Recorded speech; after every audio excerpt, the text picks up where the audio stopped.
Welcome to Chapter 10, Marketing and Advertising. This is a lighter chapter, not a lot of complicated theories or facts to remember. Most of us have a really good idea that we're exposed to a lot of marketing and advertising in our lives. In our communities, our cultures, it is something we're inundated with. So you do have a level of awareness of this, but I'll jump into it. We'll go through some of the major concepts in this chapter so you have a clear understanding for the quiz and the final. Before we do that, I'd like to go over the class schedule. So here we are in week 11. Um, we have the content from chapter 10 and 11 this week. Next week is the online exam, and then the final paper is due week 13. I did change it up from a presentation. I thought it's complicated enough getting into groups and trying to complete the work, trying to put a presentation together. On top of that, is in my mind maybe just a bit too complicated for the needs of this course. If we were in person, that's definitely something I would have included. Final exam, it's worth 20% of your overall mark. The materials from week 8 to 11, as you can see, the chapters are 7, 9, 10, and 11.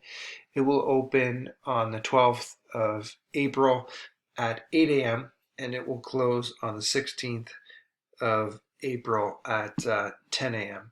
It is 50 multiple choice questions. And that's it. And you can access it under the assignments tab. So if there's any questions about the schedule or that exam, please don't hesitate to reach out and ask. So chapter 10, we're going to talk a little bit about marketing and consumer culture, marketing strategies, advertising, and the media, and evaluating advertisements. So I understand this is an American flag, but it definitely is also applicable to living our lives here in Canada. What statement is this man making? Um, you can draw your own conclusions because obviously it doesn't give us the answer here. But quite clearly, this gentleman feels like a large part of their country is driven by corporations. And you can see all the symbols there. If you've watched any documentaries about this or followed it at all, you know that there is tremendous influence on governments, both in Canada and the United States, by the corporations or through corporations, large corporations that have lots of money. So marketing is in a consumer culture. We definitely live in a consumer culture. There's never been a time throughout all of human history where we would buy and consume more.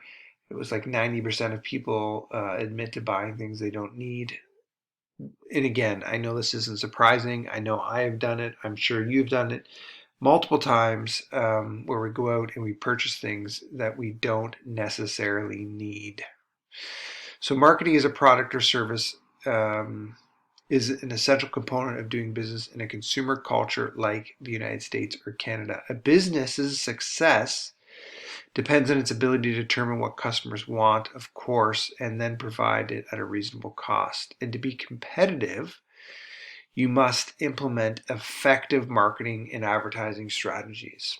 And this involves identifying target markets and figuring out what those target markets' hot buttons are. There's lots of time and energy going into what messages are going to connect with different demographics and groups and niches within our consumer culture. So they do a number of things to collect information. They sometimes will use surveys, observations. There's actually a mall in Toronto that got in trouble for this. People would go into the mall, they'd look at the map. You know how they have those big maps of the mall to figure out where all the stores are.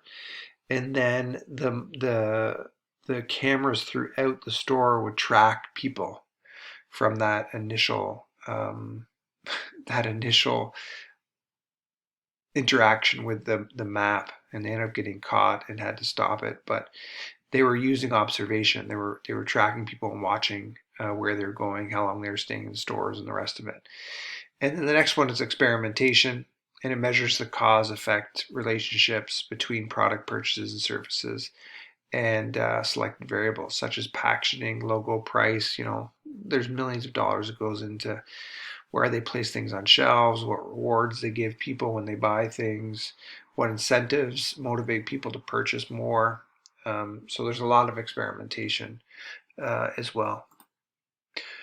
Avoiding confirmation bias and other errors in thinking. So earlier in this course, we went through a number of errors in thinking. Most of those could be applied to the way that advertisements try to manipulate us into purchasing things that we do not need. Confirmation bias is a classic one, and that's when marketers misrepresent or distort available information and limit their research to only support their view, right? They have a product, they think it's great, they only present us with research that demonstrates how wonderful it is.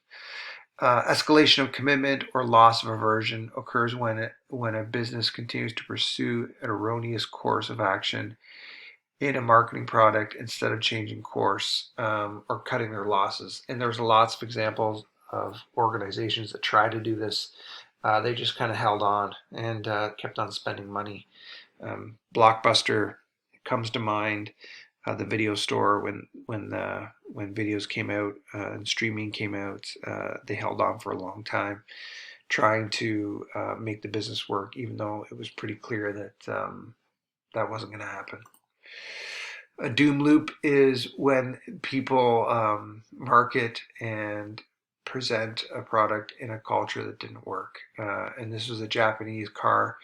Then they got caught by manufacturing and marketing this car that was just way too small for the States. So at this time in the US, if anyone knows anything about the United States, bigger is better. And Japan is the exact opposite, right? They pride themselves in not wasting things. They pride themselves in having only what they need and not using up a lot of space. So I'm sure it would have done wonderful in Japan. It just didn't work in the US. Probably wouldn't be very popular in Canada either. So marketing strategies, after gathering the relevant information through those three means, surveys and observations and experimentation, then they put together a strategic plan, and that's a way to really organize and deploy the resources they have to try to achieve their objectives. So in business, strategic planning generally involves the use of a strategic model defined as a systematic list of policies that will guide the future specification of inputs and outputs and processes and values to complete the operations of that business. So this is a very complicated way of just saying they take that market research, they look at the resources they have, and they develop a plan in order to execute their goal. Walmart has an aggressive and effective marketing strategy. Yes, Walmart spends billions of dollars every year in marketing. Maybe not billions, but I wouldn't be surprised if it was billions, but definitely hundreds of millions into attracting people into their stores to purchase all sorts of products. So SWOT is an acronym, and it's used to kind of evaluate various aspects of businesses. And it's an acronym for strengths, weaknesses, opportunities, and threats. And it's used for developing marketing strategies in addition to a number of other things. So the first two, strengths and weaknesses, require an internal assessment. So you really look at the business and you think, okay, what are our strengths? What are our weaknesses internally? And then the last two, opportunities and threats, and those are things out in the marketplace of the community that may be a good opportunity for the company or threaten the survival or profit of that company. In carrying out a SWOT analysis, we begin by making a list of the company's strengths. We talked about this. A company's strengths contribute to its ability to achieve its goals and do certain things better than its competitors. Here's a good example. So I guess at one point Los Angeles, their baseball team was really not doing well. And what the owner did was they started marketing heavily to the Hispanic community in Los Angeles, and they reduced the price of tickets. So people of lower economic status or level or income could go to the games, and it ended up being very successful. Now they have a huge Hispanic population that follows the Los Angeles Angels. Advertisements appearing everywhere. So this is New York City. For those of you who have not been there, it is unbelievable. All the ads that we're exposed to. The recent stat I heard was 20 to 30,000 advertisements a day. So we're hit with a lot of advertising.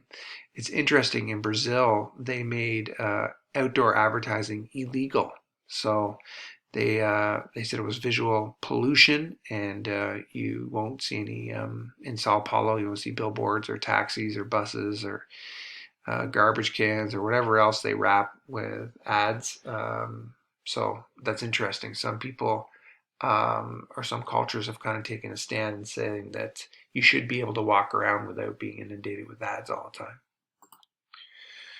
Advertising in the media. Advertising has three purposes: to create awareness, to inform consumers about the product or service, and to motivate them to either buy or create some sort of brand loyalty.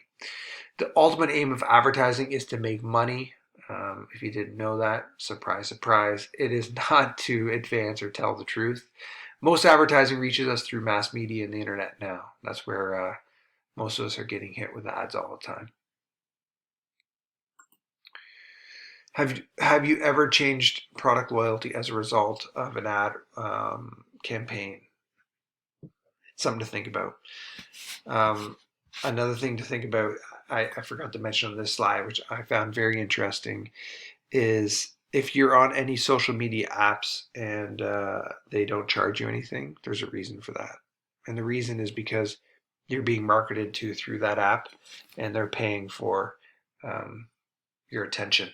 So it's something to keep in mind whenever you think you're signing on for a free platform. The reason that they do that is because the advertisements pay for that platform, and they pay for your attention. So product placement is kind of sneaky, and what they do is they will place various products in shows or films or videos online, and these are often unnoticed, and it's just so it will, I guess, activate maybe your subconscious and try to convince you to go out and buy something even though you weren't directly marketed to. So research shows that children under the age of 8 really lack that cognitive maturity to recognize when they're being advertised to or trying to convince of something. Yeah, here's an example. Young children are particularly vulnerable because they don't have those critical thinking skills to really look at an advertisement and realize that the advertisement is geared to selling them something and not telling the truth. When evaluating advertisements, there's a number of questions we should ask. First of all, are they using scare tactics? Is the evidence they are using, is it credible? Are they trying to rely on peer pressure, saying if you don't buy it, you won't fit in? Do they set up some desirable image of a lifestyle that is unrelated to the product? Like, this is every beer commercial out there, right? Like, someone will be drinking a beer, but then they're standing beside a nice boat or a car or pretty people, a nice pool, and really it has nothing to do with drinking the beer, but they're trying to make that connection between if you drink this beer, you will also have a nice car, boat, beautiful people, maybe a pool. Does the ad employ other fallacies, hasty generalization, trying to make a generalization with a large population that may not be true? Are they using emotional language? Is it confusing, misleading, ambiguous? Are they exaggerating? Do they admit necessary information? And are they using analogies that may not be relevant? Snob appeal and fallacy of false cause. We see this all over the place. I guess they're advertising a cologne here. Again, yeah, it'd be easy to pick this apart. I don't need to spend much time doing it. Fallacy of inappropriate authority is when they use someone like this guy George Foreman, who's a boxer, and he's selling a grill. Really, what does boxing have to do with grilling food? But we see this all over the place where they get celebrities and athletes to sell us stuff. How does this ad use emotional words, right? We talked about, does it evoke emotional words? Fresher air, fuel efficiency, quietness, smooth ride. They're trying to evoke emotion to convince you to go buy this car. Looks like a Prius. Maybe it's a Toyota Prius. So, in conclusion, advertising influences a great deal of our buying and habit beliefs for sure, and even more than we're willing to admit. So, it's very important that we use critical thinking skills to identify and evaluate these messages so we're less susceptible to being manipulated, and hopefully, we buy less of what we don't need for reasons that we might not be aware of. So, that's a very quick overview of Chapter 10, Marketing and Advertising. Pretty straightforward chapter. I hope that you found that information useful.